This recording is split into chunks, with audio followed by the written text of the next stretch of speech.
देखिए, अब हम आगे बढ़ते हैं पॉलिटेक्निक में। तो अब हम बात करेंगे रैखिक समीकरणों को लेकर के। तो हम स्टडी स्टार्ट करते हैं। तो चैप्टर का नाम है रैखिक तथा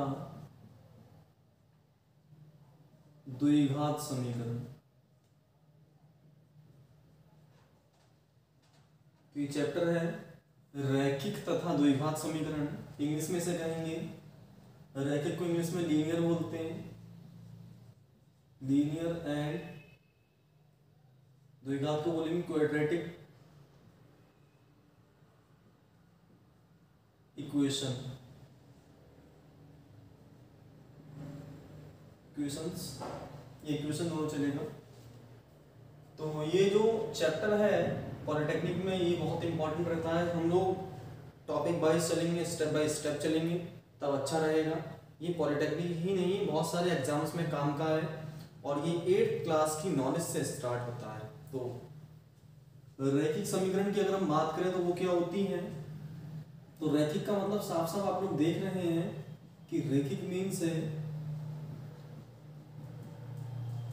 लीनियर इक्वेशन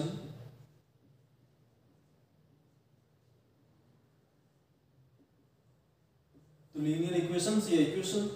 तो रैखिक समीकरण जो होती हैं वो दो प्रकार की होती हैं, दो नहीं तीन प्रकार की बना सकते हैं, बहुत सारे प्रकार की बना सकते हैं। फिलहाल हम बात करते हैं। पहली जो आती है उसे हम लोग बोलते हैं एक चर रैखिक समीकरण।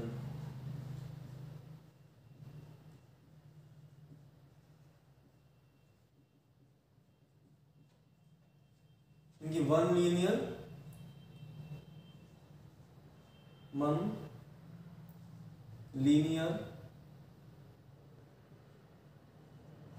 इक्वेशन या वन वेरिएबल लीनियर इक्वेशन बोल सकते हैं। एक चर रैखिक समीकरण, चर मीन्स वेरिएबल होता है। तो सबसे पहले बात करते हैं रैखिक समीकरण क्या होती हैं। तो आपको बता दिया जाए, ऐसी समीकरण जिनकी घात एक हो उन्हें रैखिक समीकरण बोलते हैं।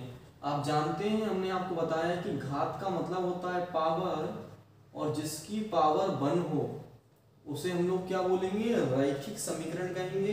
यानी कि जिनकी घात 1 होगी उन्हें रैखिक समीकरण कहा जाएगा। उसके बहुत सारे भाग होते हैं।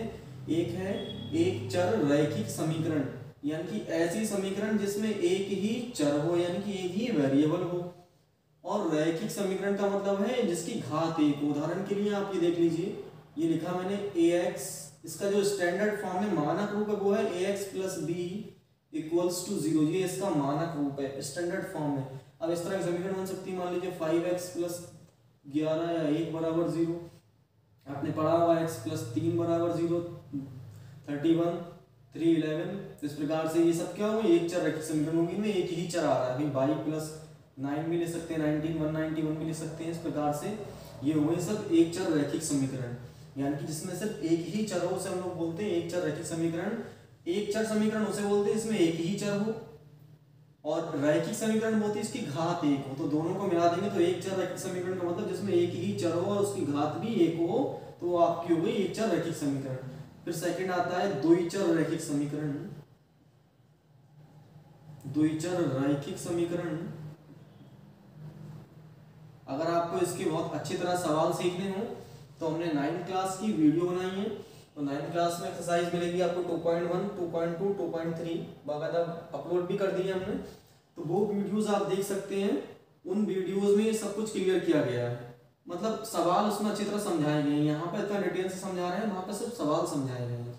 द्विचर रैखिक समीकरण यानी कि आप देख रहे हैं द्विचर बाइनोमियल हो गया, ये बाइलीनियर हो गया, ऐसे बोल सकते हैं आप, बाइलीनियर कह सकते हैं, बाइलीनियर इक्वेशन या बाई वेरिएबल लीनियर इक्वेशन भी कह सकते हैं आप। तो द्विचर रैखिक समीकरण यानी कि जिसमें दो चर हो और घात कितनी हो, एक। ऐसे मान लीजिए इसका स्टैंडर्ड फॉर्म जो होता है वो ये होता है ax plus B Y plus c बराबर 0।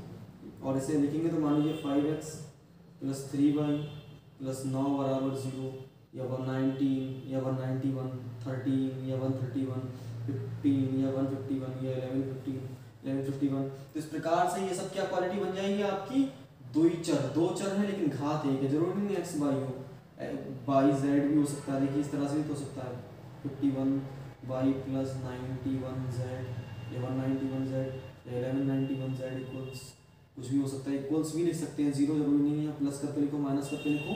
ये देखिए जिसमें दो चर आ गए और घात एक हुई वो हो गई आपकी द्विचर रैखिक समीकरण। तो एक चर रैखिक समीकरण, द्विचर रैखिक समीकरण, एक होती है त्रिचर रैखिक समीकरण, उसमें तीन चर होते हैं। वो जो है इंटर क्लास में बच्चों को सिखाई जाती थी पहले शंकु परिचित चैप्टर में, लेकिन अब तो बहुत कम हो गया सिलेबस, एनसीईआरटी पैटर्न आ गया ना, तो उसमें सिलेबस ही नहीं है इतना, तो इसलिए थोड़ा सा कम हो चुका है ये। तो त्रिचर रैखिक समीकरण भी होती है, त्रिचर रैखिक समीकरण। तो त्रिचर वाली में क्या होता है, त्रिचर में देखिए ट्रिपल लीनियर इक्वेशन बोल सकते हैं या ट्राई लीनियर इक्वेशन भी कह सकते हैं, इसे इंग्लिश में आप लोग लिख लीजिएगा ट्राई लीनियर इक्वेशन।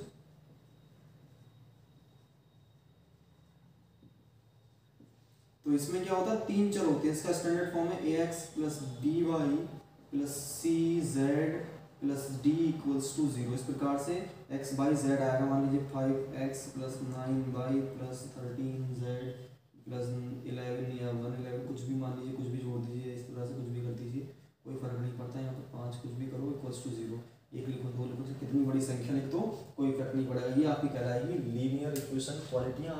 तो एक घात, दो घात, ये तो सब एक घात वाली थी ना, बोलते हैं रैखिक समीकरण। फिर आता द्विघात समीकरण। द्विघात समीकरण क्या होती है, जिनकी घात दो हो। सिंपल सा हम ऐसे बता देना है, इनकी इंग्लिश में यहाँ लिखी है ऐसे समीकरण जिनकी पावर कितनी होनी चाहिए, पावर होनी चाहिए 2। भाई जिसकी पावर 2 होगी उसे हम लोग बोलते हैं द्विघात समीकरण। द्विघात समीकरण में भी हमारे सिलेबस में जो समीकरण है आपको बता दें, आपके जो पैटर्न में है वो एक चर और द्विचर है, और दूसरा द्विघात समीकरण है जो 10th स्टैंडर्ड की है, 10th स्टैंडर्ड तक की आपकी सिलेबस में है। उसमें क्या है, सिर्फ और सिर्फ द्विघात समीकरण का स्टैंडर्ड फॉर्म से पूछा जाए तो वो ये होता है ax square plus bx plus c बराबर 0, यानी कि मान लीजिए 5x square plus 9x plus 11 बराबर 0 या 111 या इस प्रकार से कुछ भी बराबर 0 कर दीजिए आप। तो कुछ भी आपने पढ़ी होगी 6 क्लास से लेकर के 9-10 तक आपने खूब अच्छी तरह पढ़ी होगी इस तरह की समीकरण, द्विघात सूत्र भी यूज करते हैं। तो इसके लिए आगे हम बढ़ते हैं, तो उसकी टर्म्स आती हैं। तो इसकी टर्म्स तक जाने से पहले हम ये जान लें इनकी टर्म्स क्या होती हैं। तो देखिए एक चर रैखिक समीकरण सॉल्व करने की बात आती है, मान लीजिए सॉल्व करने की से बात आ रही है, तो बहुत सिंपल तरीका लगाते हैं। अगर आपको डीपली सीखना है तो आप 9th क्लास की 2.1 2.2 एक्सरसाइज जरूर देखिएगा, नहीं तो आप यहीं सीख सकते हैं। प्लस का 1 वर्ग देखिए किसका हो जाएगा, माइनस का, तो ये हो जाएगा हमारा माइनस का 1, और ये 5 ये गुणा में तो चला जाएगा भाग में, परावचन की एक तरफ कुछ भी गुणा दूसरी तरफ चला जाता है भाग में, तो ये आ गया 1/5। तो इस प्रकार से ये निकल आया। एक चीज याद रखिएगा, जितनी घात उतने मूल, एक समीकरण में जितनी घात होगी उसकी उतनी ही मान होगी। तो यहाँ पर घात देख लीजिए, घात इसकी 1 है, तो वहाँ पर मान कितना है उसका 1, इसकी घात 2 होती है, इसलिए इसके 2 मान यानी कि 2 मूल निकल कर आते हैं। इस प्रकार से आप समीकरण सॉल्व कर सकते हैं 0 के बराबर रख करके। ऐसे द्विघात समीकरण, द्विचर रैखिक समीकरण आती है, तो इन्हें तो ऐसा हम सॉल्व नहीं कर सकते हैं, तो इन्हें सॉल्व करने के मेथड होते हैं, इन्हें हल करने की 2 विधियां हैं सिलेबस में। उन दोनों विधियों की आपको नॉलेज होनी चाहिए। एक है प्रतिस्थापन विधि,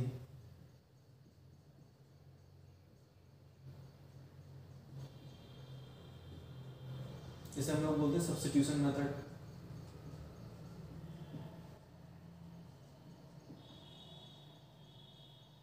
सब्स्टिट्यूशन मेथड, और दूसरा है एक प्रतिस्थापन हो गया, दूसरा हो गया आपका विलोपन।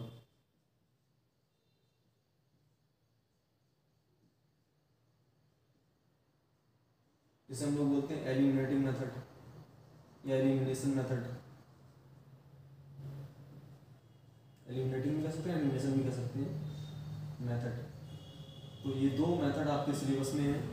और सिलेबस में क्या, ये अगर आप यूपी बोर्ड के स्टूडेंट हैं तो 8th स्टैंडर्ड पे वहाँ पर दोनों ही मेथड सिखा दिए जाते हैं, बहुत अच्छे अच्छे सवाल हैं वहाँ पर।